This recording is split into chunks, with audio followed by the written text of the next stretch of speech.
you breathe purple and gold? Are you ready to hoist the colors? Now, time for the most in-depth look at the world of ECU athletics. Welcome in to Hoist the Colors with your host, Stephen Igo on 94.3 The Game. Watch the show live on Facebook and at 943thegame.com. Now, here's your host, Stephen Igo. Welcome in, Hoist the Colors on a Tuesday, November 19th edition of the program. Very special edition of the show, as today we'll be talking a lot of East Carolina baseball. We'll be joined by head coach Cliff Godwin here shortly, going to year 11 for East Carolina baseball. We'll talk about that and much more. We're live right now on YouTube, Facebook, and X. You got a question, comment, concern, drop it now. We've got the interview with Cliff Godwin to play from yesterday, so it will be recorded. We will not be able to get any questions in then. If you got a question now, drop it. Me and Philip Pilkington, who is producing today's show, we're doing this open live, and then we will have the close of the show live. We'll try to answer any questions we can then. But a little baseball talk today, Philip, as we, of course, have been discussing ECU football a lot. We'll get into that here in a second. But also some ECU basketball talk, coming off a big win over George Mason. But, man, baseball, it's really not that far away as we sit here in mid-November. And February will be here before we know it. It will be, and I'm really glad that Coach Godwin was willing to come on because, this fan base has always been so passionate about baseball, and like you said, before we know it, Christmas is going to be here, and then it's going to be the spring, it's going to be January, it's going to be time for media day. So I think the fans are going to get a lot out of this interview. It was interesting to hear about a lot of the young guys. He sends a lot of praise to the freshmen and as well as the transfers, and for a coach that is so much about building the program and keeping guys here for 4 years. Cliff Godwin has very much adapted to the world of college athletics.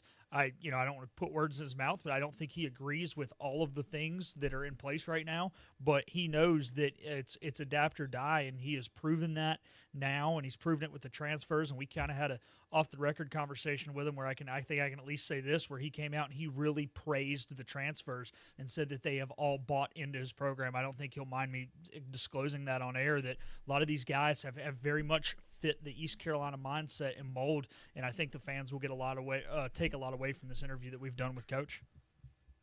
I think Cliff has done a great job of finding the balance. And look, I mean, it's a daily evolving process, but you look at Dabo Swinney at Clemson, still a great coach, but not using the portal at all due to his culture, not using NIL to bring in players. But Cliff realized there's got to be a balance, and we get into that, and we'll have that conversation. And he's added a lot of talent.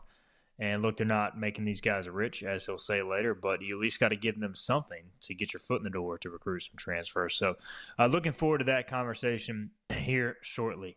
All right, we are previewing ECU at North Texas as well this week.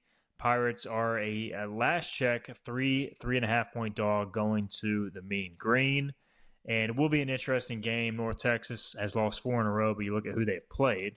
UTSA on the road. UTSA has not lost at home this year. So then they lost to Tulane, they lost to Memphis, and they lost to Army by, I think, around an average score of 7 points per game. All those teams are at the top of the league standings. So North Texas still playing for bowl eligibility. This is an interesting matchup. We've talked about it with Blake Harrell, potentially at this point playing for the job. Nobody's confirmed that, but it's certainly starting to feel like that. And I would have to think, Philip, if you're the players, and I know y'all talked to them today. I know we didn't ask them this specifically. But if you're the players, I mean, you've already got bowl eligibility. At this point, aren't you – I'd be surprised in the locker room if there's not at least a little bit of discussion of, hey, man, we're playing for this coaching staff and for Blake Harrell to get the job at this point. Or am I off base there? No, I think you'd be spot on, especially from a younger guy standpoint, right? So when you're a senior and you've only got 3 opportunities left, not the seniors are selfish, but you've kind of, especially this senior class is not, but, hey, you want to win every chance you get because you're only getting 3 more of these. But when you're a young guy, especially a defensive guy who was recruited by Blake Harrell, you know that, look, if you're playing for his job as well as your spot, if they retain Blake Harrell, you're thinking, well, maybe I'm not going to hit the portal. Maybe I will stay. And, even if you're still going to hit the portal or you are a senior, Blake has connected with each one of these young men, I think, on an individual level. Blake is very personable. They like him. He likes all of them. And so I think they feel like they owe it to Blake Harrell to put him in the best position for administration to kind of force administration's hand and force them to give him the job.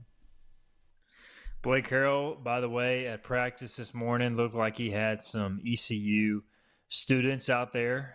Look like at least a few of them are the guys who run some of the fan accounts on social media. So I thought that was a good move. And we talked about it. Blake is just such a down-to-earth, knowledgeable guy of kind of what's around him, the community, the social media atmosphere. I mean, he gets it. So I think this was a smart move by Blake. Different energy. I'm sure it brought out the practice a little bit. He gave those guys a thank you. That video now out on social media. And we talked to Blake on Monday, and JDB, John David Baker, the ECU offensive coordinator. And look, Blake was asked about the balance, Philip, between playing for the job or coaching for the job, and just coaching and winning the day. And he admitted it's hard right now because in the back of your mind, you can say, hey, win the day, win the day, win the day. But the reality is you're only 13, 14 days from the end of the season and finding out where everybody goes from here. So I just saw some interesting but open and fair comments from Blake on Monday, and I think they're approaching this thing the right way. They're saying all the right things, and now we just kind of see how the cards play out. Yeah, and I don't envy him because it's a really tough situation, and it's not only the job, it's the livelihood side of it, right? I've said it before, but Blake has 3 kids and a wife who have made friends here. And, the kids are in school. And, when you go down the list, there's a lot of these assistant coaches that are in the same boat. And look, if Blake stays, that probably means darn near all of the assistants stay, or at least the ones that want to do, I would think, would have a position here. And so there's that side of it. There's the real life side of it. These coaches, they are human beings. They don't just lock them in the coach's office and then they shut down like a robot once practice is over. They have real lives too. So it's juggling that, the uncertainty of your family, the uncertainty of, where are you going to call home next year? And then still, like, Blake has said this, time in and time out, we owe it to every single student athlete, especially the seniors, to go out there and give it all we have. We were talking about it pre-show, Philip, but I would say the persona of John David Baker, offensive coordinator, feels a little more at ease here. I don't know if it's the fact that Mike Houston has been let go and the program is just kind of freed up and playing with house money, as they've said, or it's the fact that the offense is finally clicking. But either way, it just feels like JDB, I don't want to say he's being more of himself, but certainly just feels a little bit more, freed up. Are we overanalyzing that, or does that feel real? I don't think so. And, as to why it's happening, we could sit here and come up with 4 or 5 really reasons and debate them, but we don't really have time for that. So I think so. I think he looks more light. His body language is a little different, but maybe we are overlooking it. But, hey, whatever we say, at the end of the day, it's resulting in wins, whether it's true or whether it's us blowing smoke. They've won the last 3 football games. They're bowl eligible, and they got an opportunity to end up 8-4, which is, I think, what we both predicted at the beginning of the season. Hey, we can still be right. How about that? We'll see if it plays out. But Kaysen can, because he said 5 wins. Ha-ha, Kaysen. Kaysen wrong again. He is a non-believer. He's probably going to the NC State game, whenever that is. He'll be there for the next basketball game. All right, Robert's got a question about North Texas. All right, I'll tell you what. Robert, tune back in for the end of the show. Obviously, tune in for the upcoming Cliff Godwin interview. We're going to play that next, and then we'll answer the North Texas question at the end. So stay tuned for that. Let's transition. We'll talk baseball right after this. Cliff Godwin recaps the fall, heading into year number 11 with the baseball program. Acre Station Meat Farm, along with Lane Angus Beef, bring you Farm to Fork Beef.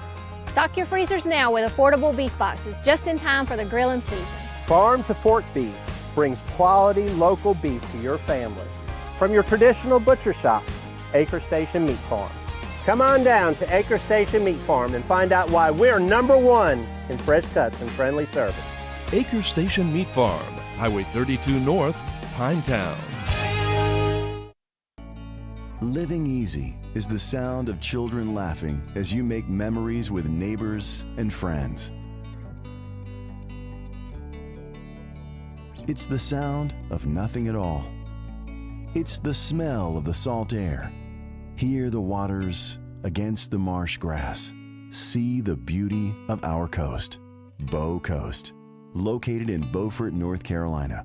Southern Living's best small town. Other restaurants claim their food is fresh and fast, but are they friendly? At Moore's, you're treated like family the minute you walk into their doors. With locations in Winterville, New Bern, Swansboro, Morehead City, and Jacksonville. We've been practicing what we preach since 1945. At Moore's, our barbecue is slow cooked and smoked over real wood daily until it's so tender it's falling off the bone. Combined with our fresh chicken, cooked to order seafood, and homemade fixins, we're sure you'll agree. If it's not Moore's, it's less.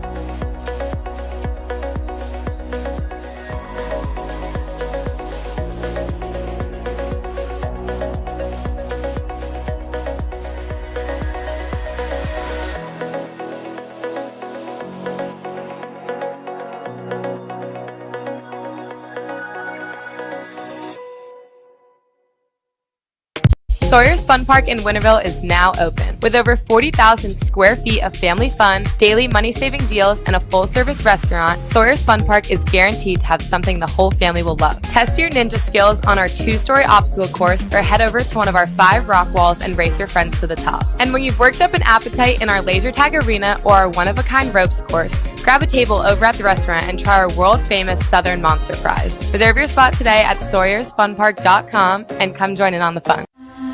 This is about you, your family, and the health of all who live in Eastern North Carolina. This is about the transformation of a health system into something more powerful and more human, about creating new ways to treat disease and keep you well. This is about ECU Health, which is to say, it's really all about you. ECU Health. Minds, hearts, purpose. Everything you need to know in the world of ECU athletics. This is Hoist the Colors with Stephen Igo on 94.3 The Game. All right, welcome back into Hoist the Colors on this Tuesday, November 19th edition of the program. We're joined now by head coach Cliff Godwin.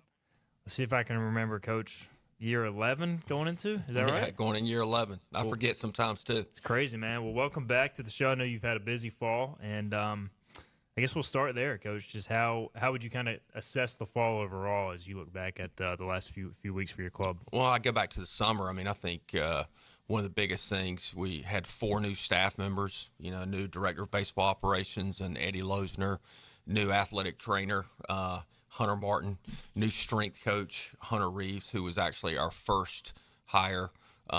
We call him Thunder since you have a hunter and a hunter. So Thunder's his nickname, and then a new academic advisor, and then 31 new players. So, there's a burden of leadership when you're bringing all those new people in. To say it's been a smooth transition would be me lying to you for sure. It's new, I do think we brought the right people into our organization. That was a big thing for me. If you run a corporation or a business or you're a head coach, in my opinion, it's all about culture. You got to bring in the right people that believe in the same things that you believe in. Not that they can't bring new ideas to our program. That's not what I'm saying. But the foundation of what they believe in has to be the same. And even with our portal guys, I thought we really did a really good job, Jeff and AK and Henry, bringing in the right guys. I mean, obviously talented guys. You came out to a scrimmage and you saw some of them, but the right guys that believe in some of the same things that we do, because that's important to me. Huge senior class, as you mentioned, outgoing, and I mean, look, college sports these days, coaches, it's hard to keep that culture when there's so much turnover year to year. I know you put so much emphasis on that. So, did you find yourself having to emphasize it more, or does the fact your returner players, your returning staff, do they just kind of keep that thing going as well? I think one of the neat things with the portal guys, for instance, John Collins, grad transfer, it's his 6th year of college baseball. Obviously, a very unique perspective. He was a Division III player, went to a Division I program last year. Now he's here, and within the first 6 weeks, he's pouring into our younger guys, telling them that you don't know how good you have it. I know you're working hard, but these guys actually care about you, and they're coaching you. He told us that he learned more about catching in 2 weeks than he did in 6 years. So those things are very valuable when you have examples. Brad Tolik, we actually recruited him out of high school, offered him, I think, his sophomore year, and how things come full circle, a transfer from school in the SEC. But, he wanted to come to a place. He didn't want to go to the highest bidder, so to speak, come to a place he could develop and win and be around coaches that would interact with him. And, those stories help with the younger guys and will help with retention. Not that I'm naive enough to think that we're going to keep every freshman that's on our team right now for 4 years or 3 years after they get drafted. But those guys have done a really good job of giving them kind of the other side of the portal, when I think you only hear like, hey, guys getting paid a lot of money. We're not making people rich. When I met with the parents of the incoming guys for this summer, the ones from summer, said, hey, if you're looking to get rich at East Carolina, you should walk out the door right now. If you're looking for your son to become the best baseball player he can be, the best human being he can be, and win a lot of championships, and then if his talent is Trey Savage, then he can sign for over $4 million. But we're not writing the biggest checks. So NIL is a tool. I think it gets misconstrued that it's the end-all, be-all. It's kind of like analytics in baseball. It's a tool. It is not how we necessarily run our program. 23 club, obviously doing good things along with Team Boneyard. So how has that helped you, and how have you had to adjust? You kind of touched on it there. You've got to, I guess, at least utilize it some just to have a chance or to get your foot in the door, but also not let it be the only thing, as you mentioned. Yeah, we're really just covering costs for some of the incoming guys that came from, different schools. You couldn't really get your foot in the door unless you were covering their costs. So at this point in time, we still have 11.7 scholarships. Well, you can't offer full rides in baseball and have a great team. So whatever we weren't covering scholarship-wise, we would cover in NIL from a month-to-month basis. So that allowed people that wanted to come here go, well, at least I'm not paying anything, but we're going to win here. We're going to develop here. We know East Carolina has coaches that can develop us to get us to the next level. And we also are going to have a really good chance to win championships and play in front of the best fans in the country.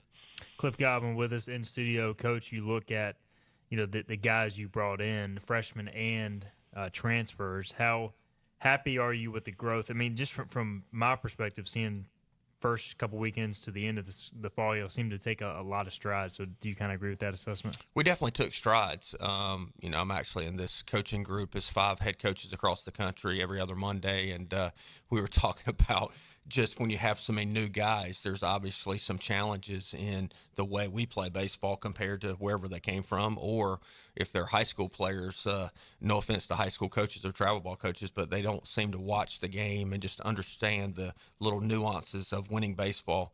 You look at the Yankees and the Dodgers. The Yankees lost the World Series because of defense. It wasn't because they're hitting or pitching. It's literally because of defense. And just to bring up those scenarios to say, hey, look, it's important that you don't give up free 90s. But we definitely are better today than we were at the beginning of the fall. It's still a work in progress, but I feel better about it today than I did at the beginning of the fall. Let's talk about some of the guys we do know. Dixon Williams had a huge summer, Coach, and then when I was out there every fall scrimmage practice, he seemed to be hitting the ball. He's playing some shortstop. So how do you feel like Dixon performed? I thought Dixon did great. I think Dix's biggest challenge is not just to try stuff new. I got frustrated with him at the beginning of the fall. It's like he hit 459 MVP of the league, and it's like he changed his swing. I'm like, why in the hell would you change your swing, dude? Like, what are we doing here? But I think that's easy for kids today because there's so much stuff on social media. Hey, let me try what this guy's doing. But the thing I've been most impressed with Dixon is just his selflessness of, he's really a guy that can play all over the field for us. And, I went to him probably middle of the fall and I was like, hey, look, man, I need you to probably bounce around. Are you good with that? He's like, Coach, I'll play wherever. So you might see him at short. You might see him at second. You might see him at first, third. You might see him in the outfield. And really for his professional career, that's a good thing because he can show the professional scouts he can play multiple positions. How would you assess I know you're not ready to write a lineup today, but I got to ask, Coach, like, would he be a capability to start at shortstop if the season started tomorrow? Or is that Alex Boucher, the Old Dominion transfer? How do you see that competition playing out the next few months? Well, I think for our team right now, I think our best team is with Boucher. That's today, playing shortstop. That doesn't mean Dixon won't play shortstop. We don't play tomorrow, and I hate doing these things in the fall because I know, but you and everybody else. I mean, I'm on your competitor station here later on, so it's.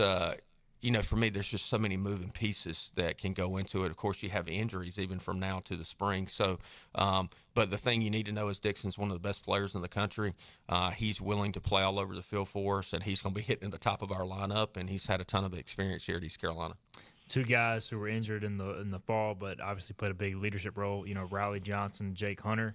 How's Riley doing with the shoulder surgeries coming off those? Riley told me the other day that his shoulders feel more stronger and more stable than they ever have. I mean, he started to swing the bat lightly. He started to play catch already, so he'll be ready to rock and roll at the beginning of the spring. But he brings a lot of leadership even when he's not on the field. But if he's healthy, where he's playing. He's playing center field for us. And then Jake as well. I know we had talked some, I guess it would have been the summer.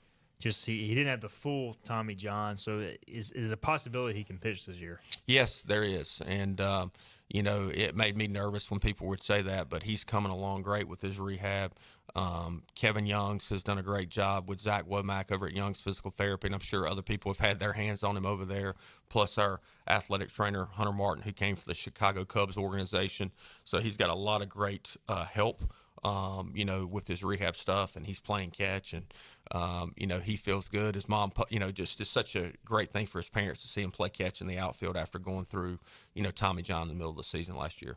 Colby Wallace, another returner, only a sophomore, but I don't know, it just feels like he's older, just because he's one of the few returners we know, Coach. But do you see him still having that potential two-way role this year, and what type of offseason has he had? Yeah, he definitely is in that mix. I would say that we're pretty deep on the mound. So this fall we had shut down some guys, so he pitched, I won't say more than we wanted him to. We needed to shut him down a little bit from throwing after the fall practice was over because he played summer ball, pitched a little bit, and then, of course, he's playing with us and then pitching in the fall. So definitely can. And, Seawall either play third base, first base. I mean, hell, you might see him in the outfield, in a corner outfield spot. You never know. But he had a really good fall. And the thing I love about Colby, he's super coachable. And we had a conversation a couple weeks ago, and I said, hey, what's your goals, man? I was like, well, Coach, I want to play in the big leagues. I said, well, have you looked how big those guys are? And we had just heard that he loves McDonald's and stuff. I'm like, I'm not sure that nutrition plan that you're on is going to work. And he was meeting with a nutritionist in the next 3 days and talking to our strength coach, and he's changed his diet, and I think he's already put on like 10 pounds so in like 3 weeks. So that's the thing I love about Seawall. He's super coachable and he's super competitive, and he'll do whatever you ask. He seemed like last year, I mean, yeah, obviously you could see the upside, but it seemed pretty raw, and you could just tell y'all had been working with his swing, and like throughout the year it was trending up. And I don't know, he seems to be, as you mentioned, coachable. Do you feel like with his size, the power could come if he just keeps buying in and everything? Well, he needed to get stronger for sure, and then he was opening up with his front side too early, which we're working on that right now. But those two things, I mean, look, you can't hit for power when your front side's gone, and so we've been working on that with him, and then also just getting stronger in the weight room. Other guys returning, we'll start with the position player standpoint. Like I saw Whitaker had a really good fall, and there were some other guys as well.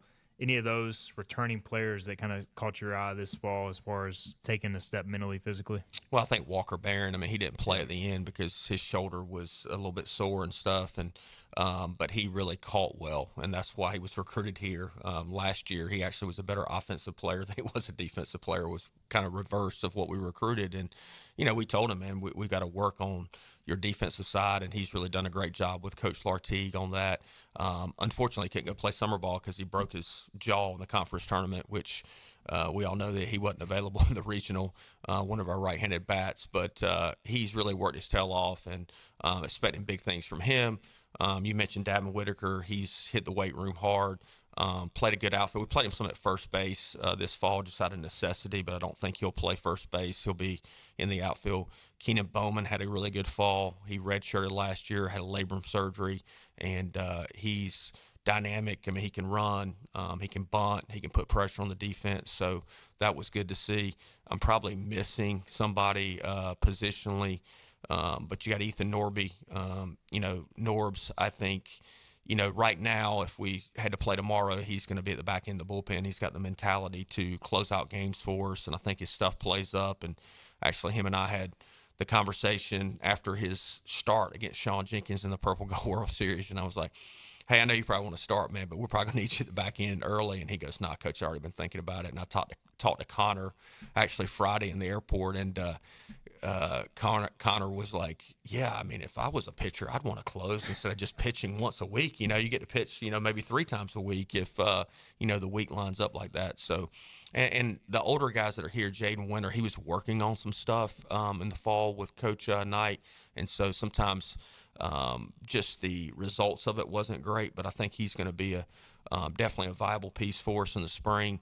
And the older guys have continued to pour into the newcomers, even though there's more newcomers than there is returners. And Parker Bird's continued to get better, but his leadership's probably been his best quality. And you can imagine when Parker Bird speaks up, everybody listens.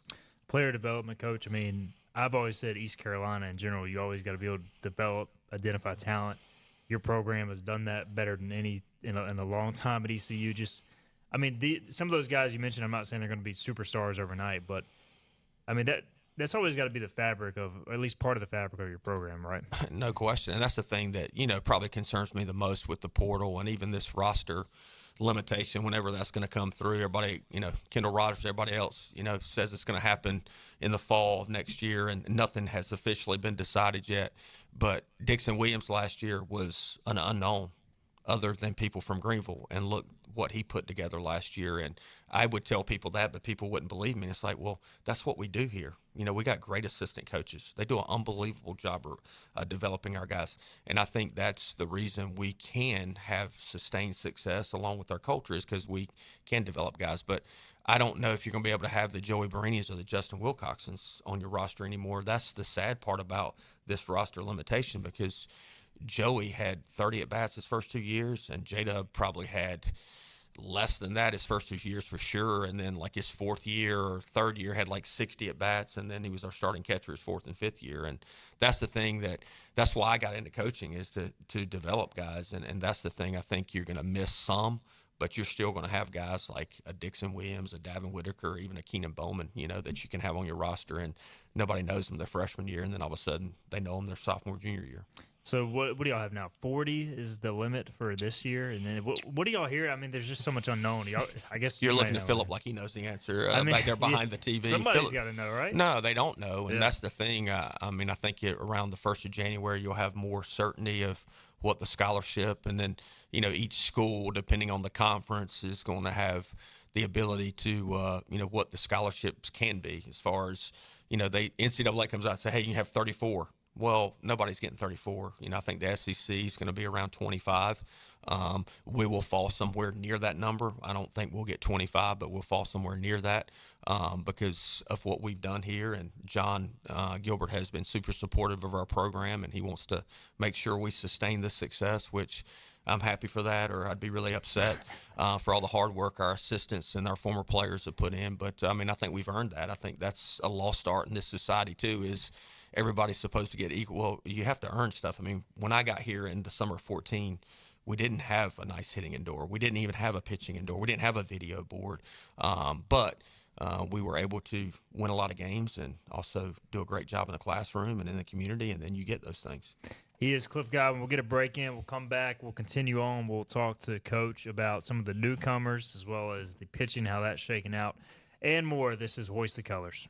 Hi, I'm D.R. Alligood. And I'm his daughter, Jessica. For 11 years, we have built quality driveways and parking lots for both your residential and commercial needs. We also offer free on-site quotes to have your custom driveways built the way you want. 252-946-1227. Looking for a great deal on a new Nissan? At Greenville Nissan, we've got a great selection of new Nissans for under $30,000. The stylish Nissan Sentra, offering top-notch fuel economy. The Nissan Altima, known for its comfort and technology. The Nissan Kicks, the perfect combination with its compact design and performance. The Nissan Versa, delivering incredible value without compromising on features. And don't forget the Nissan Rogue, an award winner for 10 years in a row. Drive it home just for $22 down and $349 a month. Visit GreenvilleNissan.com today. Greenville Nissan, where we drive to serve. Big tax credits are back. Get a 30% tax credit, up to $2,000 off your new Mitsubishi electric heat pump install. Let Comfort Master help you take advantage of the tax credits with a qualifying Mitsubishi electric ducted heat pump or non-ducted Mitsubishi electric mini splits. Mitsubishi electric mini splits are ideal for bonus rooms, garages, or sunrooms. If you need a new HVAC unit, call Comfort Master today. Call Comfort Master. Call Comfort Master. The best burgers around. Everyone loves a thick, juicy, and fresh burger. Tiebreakers does real burgers better than anybody. And don't forget about the cheese sticks, fresh salads, and more. So don't just go to any burger-themed restaurant chain. It's time to break the chain and eat local. Tiebreakers, burgers and sports at its best. Go Pirates! Arrgh! You know what the problem is with standard belts? Usually you have to choose between too tight or the opposite, too loose. But with Anson Belt & Buckle, you don't have to choose. We got rid of the holes and instead have a track system designed for micro-adjustability. That way you can enjoy a perfect fit every time. Anson Belt & Buckle. Find your perfect fit today.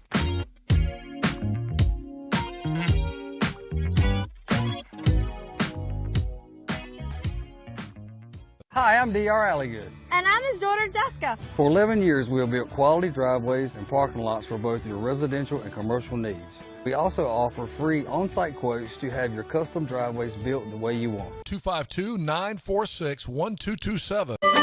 Your confidence makes everything look good. You see the world in vivid color, not black and white. Swing through your neighborhood Fantastic Sam's Cut in Color. And let our experienced stylists take you from everyday to extraordinary. Fantastic Sam's hair salons are locally owned and operated. Our full-service salons are conveniently located in Goldsboro, Kinston, Greenville, New Bern, Jacksonville, and Calabash. Stop in today at Fantastic Sam's, where the possibilities are endless. Steve and I go on 94.3 The Game. Hoist the Johnny Roger! Now, back to Hoist the Colors. Welcome back in. Hoist the Colors on a Tuesday, November 19th edition of the program. We're joined in studio by Cliff Godwin. Second segment here with Coach, heading into year number 11 at ECU. Coach, we talked a lot about the position players. Let's talk about some of the guys on the mound. So a lot of good stuff. And, you know, look, some ups and downs as fall baseball, as you know, Coach. But I thought overall just we saw, I don't know, plenty of velocity, real stuff on the mound, and now maybe it's just about finding out where these guys fit and how they project and everything. Well, we definitely have guys that have stuff. I mean, I think Coach Knight would tell you that we probably have the best stuff that we've ever had here from top to bottom, the depth of it. Ryan Towers, I don't know if you saw him pitch, the transfer from LMU. He can really pitch. Coach Knight really helped him with his changeup, but he has a very slow heartbeat on the mound, and I think he gave up one run in like 8 1/3 before we shut him down. He had a little knee issue that we needed to get healthy before the spring. Sean Jenkins, I'm sure everybody's talked about him, the 17-year-old, and I would tell you this, he's the most talented 17-year-old I've ever been around. But I would tell you his maturity level and his work ethic is like no other. I mean, he was voted the #1 hardest worker of the pitching staff by his peers as a 17-year-old, as a guy that should be a senior in high school. And I told him to tell his parents thank you because he actually had to have that before he got here. But the guy prepares like he wants to be a #1 right now as a 17-year-old. And Tolik, right-hander, we had to shut him down too. He actually just had hip surgery a couple weeks ago, and I don't know if he'll be ready at the beginning of the season, but he'll be ready, March, April, somewhere in there. But we wanted him to be ready at the end of the season. Obviously, that's when you're playing your most important baseball. But really good stuff, good arm, slider, cutter, pitched his tail off in the time before he had the surgery. Nick Moran, a transfer from Liberty, I can tell you firsthand that we've faced him in the past 2 years, and he's really good. He really knows how to pitch, and he's got good stuff.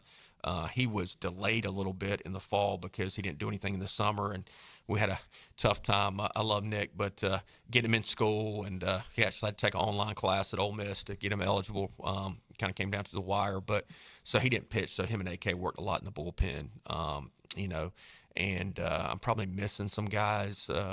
Pruitt from Pruitt, yeah. transfer. So from A&M can really spin the baseball. A lot of good off-speed stuff. Is actually really smart about the game of baseball as well. He's had a little forearm issue that has been flared up, and but he pitched great, and we just shut him down before the end of the fall so he could get healthy for the spring. So definitely those guys could all pitch in the rotation at some point in time. But like I told you, it's the fall, so we'll continue to evaluate. And I mean, every day is a process of evaluation. I mean, even watch them work out in the weight room. When you sit down with AK, y'all lost obviously a lot of innings, a lot of experience, and he's going through this process of trying to bring in some guys who can help immediately. Is it a mindset thing you're looking for? Obviously, you're always looking for stuff, but I feel like your program really puts value on being able to just handle the moment. It's a pretty pressure-packed situation at ECU. You got to be able to handle it. So, how do you evaluate the mindset of a pitcher when you're recruiting them? I mean, I think that's probably a very inexact science. I've said this publicly, and people can think I'm crazy, but I prayed about the people that we're bringing in this summer for the first time, and I thought we did a really good job of it, of bringing the right people. But when they're looking at video, whether it's Coach Palumbo, Coach Knight, Coach Lartigue, we're looking for something that maybe would stand out. They have a pitch, or, they don't throw this pitch as good, but they see something they can tweak in mechanics, and we can figure out where they can be. So I think Ryan Towers would be a great example of that. He had a good fastball, even though it's the velocity, but he's got some good vertical break on his fastball. And then when you talk about pitchability, he knew how to do that. And then AK really helped him with his changeup, which became a difference maker. I mean, he was throwing it left on left there in the fall, and made some of our left-handers look stupid. Sean Jenkins, you mentioned, up to I think 96 when I saw him, and take us through the process of reclassing up, because he obviously would have been a guy who could have been a draft candidate, I believe, next year, but reclassing and joining early. When did that process? When did that start? Well, Coach Palumbo, Coach Knight brought it to me, and I said, yeah, let's see if he's interested in it. And so, got the ball rolling. It was not a slam dunk to start with. Braxton Trammell, who's a freshman, true freshman from the same high school, they're best friends. That definitely helped, for him to have some comfort level. But Sean's a guy that really wants to be great. When I say that, a lot of people say they want to, but he backs it up with his work ethic and stuff. And he saw value in coming and playing college baseball a year earlier, which means he can get drafted out of college a year earlier. He's also serious about his academics, so he can get 3 years of academics, closer to getting his degree from East Carolina University. And, he has not been scared of the moment. He doesn't act like a 17-year-old. So all those qualities, and his parents signed off on it, and here you go. So we're super pumped, because he would not have come to East Carolina if he'd have finished his senior year of high school.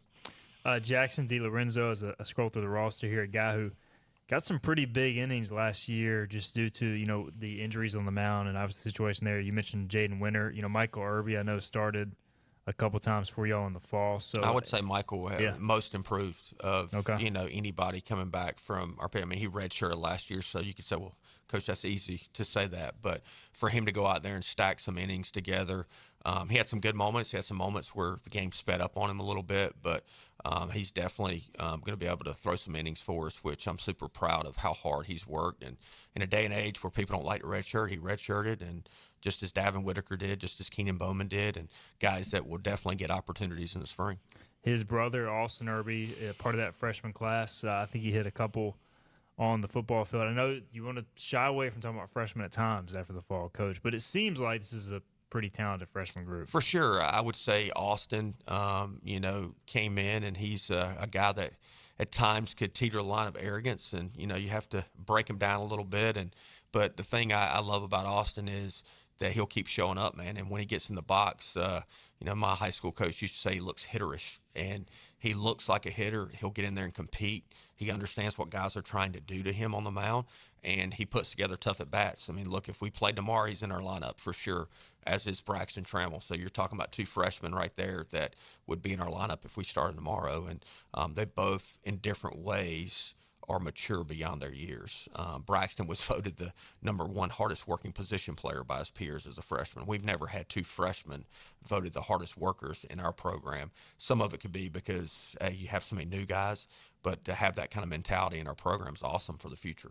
Trammell, switch hitter, right? Yep. He's about as well built as any freshman, right? So I don't know what workout plan. Yeah, I don't want Coach Harrell to see him because he looks like a fullback for sure. I smacked him on the butt one day in the cages, and I was like, damn, dude, look how big your legs are, man. Those things are huge. I mean, he can squat the house, but a throwback, man, like a blue-collar dude that loves baseball. He's at the facility all the time, lifting weights, hitting, doing mobility. I mean, half the time I don't even know what he's doing up there, and he's just around, which is awesome to see.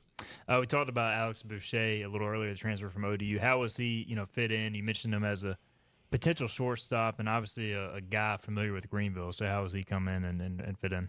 Yeah, this has been, a little bit longer journey than probably thought. We recruited him some out of high school, and, he grew up in the Norfolk area, goes to Old Dominion, and, I made the joke. It was like, now you're on our side. We don't have to intentionally walk you to beat Old Dominion because he seemed to always get big hits against us. But a great human being, hard worker. Him and Dixon lived together, so that's been awesome for them to continue to connect. And Joey Barini lived with him in the fall, so, all infielders just hanging out. But he's an awesome human being, and he didn't swing the bat as well as probably what we thought in the fall, but we're working hard with him, and I think definitely he will be able to put together quality at bats for us in the spring. It feels like, Coach, at least from the outside looking in, y'all have a lot of guys who can play kind of all over the infield. Like Roger Vergara, JUCO kid, he seemed pretty good at times when I saw him in the fall. So what do you think that competition will be like in the spring, and do you see a scenario where you slide a guy to the outfield if you need to? Yeah, right now, I think the outfield coaches would tell the outfielders at times, hey, it's not good when Coach Godwin's putting infielders out in the outfield, and obviously Riley not being out there, Riley will solidify that some. But, yeah, for sure, Braxton Trammell could go out there. Roger, very highly recruited, and I think the game was fast for him at times. That can happen when you come from junior college, but he's working hard. He's always got a smile on his face, so we're hoping that he can continue to grasp the little things of how ECU baseball plays the game and, continue to work on his swing a little bit. There were some things he needed to work on, and Coach Sartigue's working hard with him on that. How is the process of releasing the schedule coming out? I know y'all got to be close. We're close. We're close. I think season tickets will come on sale in the next week to 10 days, and when they come on sale, then you'll see the schedule. We always try to do that hand in hand. Heard Coastal Carolina is coming here for a 3-game series? I think that's right, Stephen. I don't want to. You know more than I do because I only know what opening day is. Our motto this year, and I think a lot of people in college athletics should take on this, is win today. What's important now? Who we're playing in the spring, to me, is not important. I know the schedule's done. Jeff does a great job with that. We've talked a lot, but, you're scheduling out 2-3 years in advance. So sometimes I get confused with who we're playing, but we're playing them home and away, weekend series coming up in the next few years. So if this year they're coming to our place for 3 games, then next year we're going to their place for 3 games. So we'll stay tuned for the official schedule coming out. Yeah, that's right. Cliff Godwin with us. 2 more things. You mentioned all the, I don't want to say staff turnover, but new guys coming in, going into the winter. Where do you feel like the most important aspects of your program continue to have to develop to get everybody on that same page? Because really, as we sit here in mid-November, mid-February will be here soon enough, and you guys will have to be clicking as one. Yeah, I think the staff gets this because they know what they were walking into. But, when you look at college athletics today, it's harder to be consistent than it's ever been. Even looking at SEC football, for the past however many, 5-7 years, it was Alabama and Georgia. Now everybody's got 2 losses. I think the portal has done some of that. I think NIL has done some of that because just everybody's more comfortable. They're getting paid. So do I really need to be hungry, So this group of, I say position players, this group as a team, and we just got our leadership group together last week for the first time, and for them to understand the little things that have allowed ECU baseball to be consistent over however long you want to say. We're the 3rd winningest program since 2018. Think about that for a second. I'm not saying that because of me, because, look, I'm just a small piece to the puzzle, but ECU, a non-P4, or whatever the hell they call all these teams now, to be the 3rd winningest program. And you can say, well, Coach, you ain't been to Omaha. We've hosted regionals 5 out of the last 6 years, and we've got 3rd most wins of any team in the country. That's really damn hard to do, really hard. And, I texted Coach Harrell after the win the other night, and I was like, hey, great win. I know it was ugly. It doesn't matter. Win on the road, man. Take it. Freaking fly home. Work on the things. That's awesome. And it's really hard to win in college athletics. So for our guys to understand, we're actually in the process of just cutting up clips of, things that we've done at a high level or miscues over the course of the last 6-7 years in a video to show some of these new guys, because some of these guys don't know how that free 90 is going to cause us to lose the game. So we've got to show it to them. Go, hey, man, we lost the Super Regional in 2022 because of this play. Or one play, this play also helped this. And I've got 2 plays in my head right now that I don't want to say out loud that we're cutting up on video to show them, man, if we do that in game 2, then we go to Omaha. And you don't know which play it's going to be, so we've got to have that mindset all the time. The baseball building, sounds like the funding, if it's not fully complete, definitely near the finish line. A huge shout-out to the Clarks, again, stepping up big. So any idea when that construction will start and what that building will mean to you guys? It's going to happen this summer, or we're going to have issues. So John and JJ are working hard on that, so to get it approved by the Board of Governors and all that good stuff. So obviously got the football thing approved, so get that done, then get baseball done, because it's been a long wait in my mind, and we'll get that going. You guys have been pushing for this a while, and it feels like, have y'all added, other components to it, or has it just been the price has gone up? Hey, it's the cost of doing business. Hey, look, we launched it right before COVID hit, which everybody had to wait and get through COVID, and then you look at how much it costs for you to go to the grocery store right now. So much money. Hey, we did not add anything. It just went up a lot because of inflation. But do you feel like it'll be, I don't want to say the final piece of facilities, but you look at your facilities complete, kind of what your vision to an extent? Yeah, you look at our stadium, and I just talk about the fan experience to start with. Look, there's not really any donor seating. There's one little small suite that only probably 8 to 12 people can sit in. Well, you've got a lot of people financially that have given a lot of money to ECU baseball and ECU athletics. So you're going to have some premium seating and also some low suites that come off that building. And then it's just going to make our players' amenities so much nicer. And if you walk underneath, when you talk about we're competing against North Carolina, NC State, UVA, South Carolina, Clemson, the underneath part of our stadium for our players' experience is the worst part of our stadium.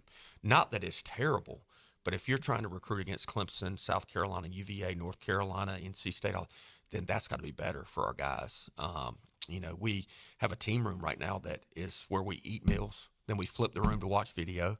Then we flip the room to put a ping pong table back in there so the guys can play ping pong. So we won't have to do as much of that. The training room's going to get better. The locker room's going to get better. We're going to have a professional locker room. So Burley and Gavin and Norby, whoever wants to come back here. I think we have like 8 pro guys that are in the Greenville area this offseason that they'll have a locker and they can throw their laundry in with our players, and our managers will wash it so they can be up there. Josh Groves was up here today, Carter Spivey, Josh Mullen, Burley just bought a house in Winterville. I'm missing some guys for sure, but there's a lot of guys back around. We want to keep those guys back around. I want to give a shout out to Clayton McCullough, a guy you know well. How about that? And teaming up with Norby, that'll be pretty cool. So, how many trips are you going to make to Miami this year? Yeah, that'll be. I'll definitely have to do that for sure. I texted Clayton. I haven't spoke to him on the phone, but then I talked to Norby on Friday, and he said Clayton had called him and was super excited. And so awesome to just see another East Carolina guy have success in the baseball profession, but then to coach one of the ECU guys is awesome. Cliff Godwin, Coach, we appreciate the time as always, man, and it's always great to catch up. Yeah, absolutely. I will give you a fancy sign-off, but it's just 2 guys talking. That's right. I appreciate it as always, man. All right, that's Cliff Godwin. We'll come back. We'll wrap up the show right after this. Get ready to switch and save at Greenville Toyota. Switch out of that old ride and save a new RAV4, $329 a month. Or test drive the redesigned 2025 Camry, all with our advantage. It's time to switch and save at Greenville Toyota. Storm season is approaching. North Carolina weather can damage your roof, and before long, a small leak can turn into a big problem. Your home is one of your biggest investments, so protect it with Wells Home Improvements.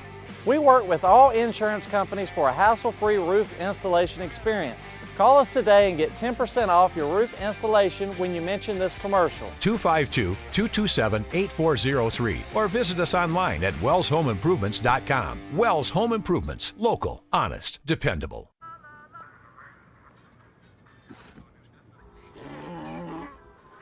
Hey, on the mountain we've got a saying. Get off your...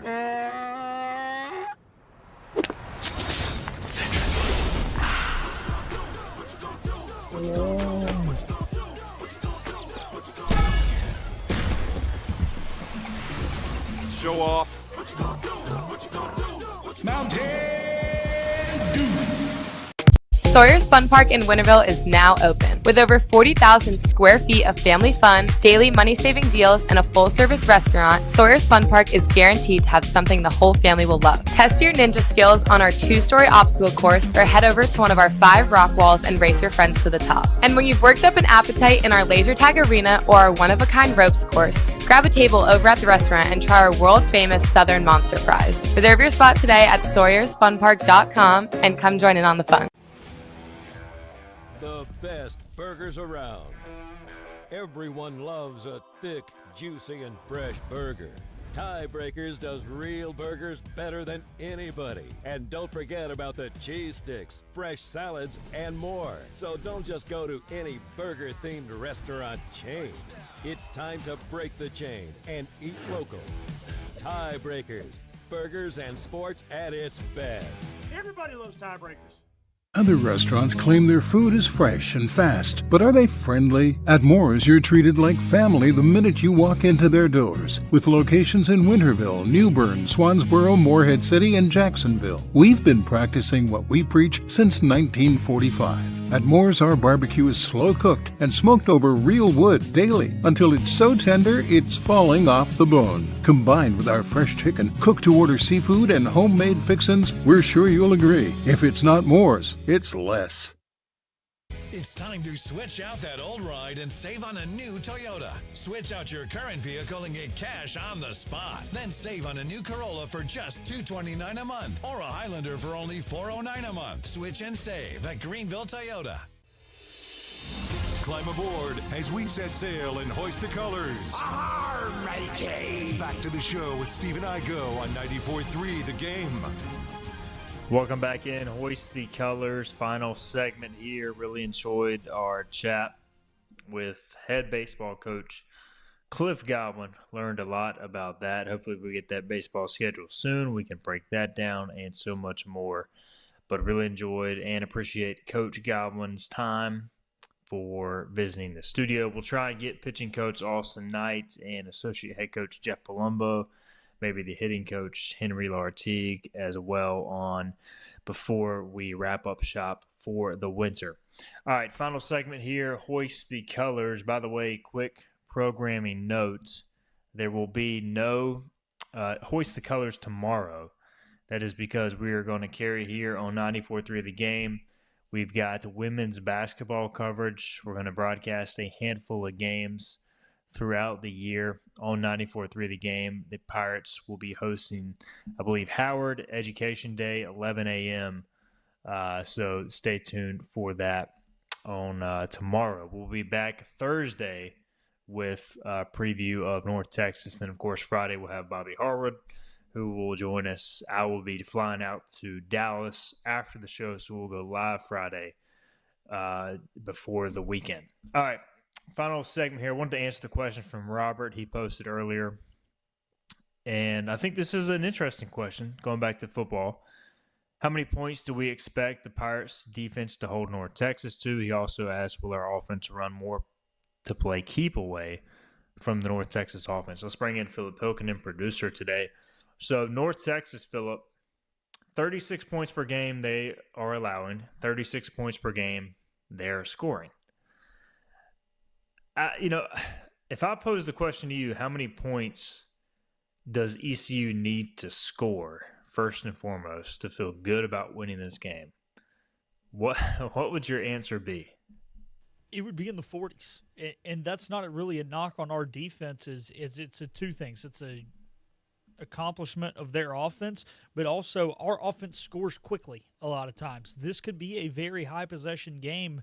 And when you have two high-powered offenses and give them a lot of opportunities to score, well, they're going to score a lot of points. So I think this is going to be an early 2010s Big 12 type game. You think back to that Baylor-TCU game the first year of the college football playoff. Can't remember who even won it, but it was like 56-49 or something. And Baylor, I think, won it and should have got in the playoff. They put Ohio State in, and that's a whole other story. But, yeah, I think it'll look a lot like that game. Yeah, I mean, I don't know if you're ECU, if you can try to get too cute with this thing and try to play keep away, because I understand what Robert's saying, but and look, we've seen ECU go to a little bit different tempo at times. But if you start just sitting on the ball, that's not really ECU's game. And so I don't think you can become something you're not, Phillip. And I think if you do that, that's when you get in trouble. So to me, man, it's just go be you. I do think this game comes down to turnovers, because I really don't see either offense stopping itself outside of turning the ball over. So turnovers and then penalties. So that's a little bit of concern, because ECU has turned it over, but so has North Texas. So I agree, man. I don't think you can become something you're not on a short week. No, I don't. Look, I know we've ran the ball successfully lately. I'm good to run the ball. I'm not saying all we got to do is sling it out, but I don't just want to sit on it and do 4-minute offense type. We talked to Hampton Ergel today, and he applauded how big their defensive line is and some of the different things they do. They've stopped the run pretty well. It's really the pass that they let up a lot. Yeah, you also got the stipulation that they are obviously changing coordinators mid-stride, so that's one thing that if you're East Carolina, you almost just have to kind of go in, I don't want to say blind, but not expecting. I mean, if you overthink too much, you could get yourself in trouble if you're ECU's offense. Just be yourself. Try to score more points at the end of the day. Then on this Tuesday, again, want to give you guys a heads up that there will be no show tomorrow of Hoist the Colors due to the women's basketball coverage, so tune in for that. We will be back Thursday, scheduled to be joined by the North Texas beat writer to preview the Mean Green. We'll also hope to catch up with Mark Yellock. Been a few weeks since we've talked to Coach Yellock. We'll get his take on the latest happenings. We'll have Phillip be a part of the show as well, so looking forward to that. Again, hoistthecolors.net will have you covered with coverage there. In the meantime, until Thursday, we'll talk to you then. Stephen Igo. Tune in weekdays at noon for all things ECU sports. Get a recap of the show at 943thegame.com.